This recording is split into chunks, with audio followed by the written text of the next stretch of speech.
Journalist Carole Malone didn't hold back when reacting to Deputy Prime Minister Angela Rayner's calls for flexible working hours during heat waves.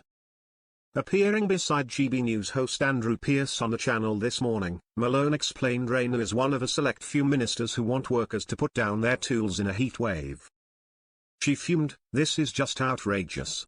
She wants people who work outside to be able to down tools and just stop working, when it's 27°C. It's nothing. His is like a skiver's charter. What happens when it's too cold or a bit windy, rainy or a bit dark? I mean, they finish at 3 p.m. anyway, and how come the rest of Europe, which has temperatures way beyond here, they manage to work?" The debate comes after Rayner renewed calls she made to the Conservative Party in 2022 for employers to introduce effective heat control measures for workers.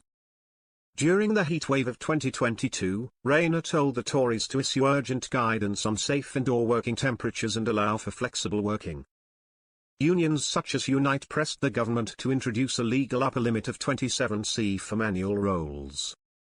Carole continued to fume, adding, "Can I just say, this is not a heatwave. I read one of the papers earlier saying we are in our 4th heatwave this year. No, we are not. Go outside, Therese big thick cloud. It's a bit warm. 27°C is not a terrible condition to work in," Carole continued. "We are in the middle of a productivity crisis in the country. It's not difficult to work in 27°C.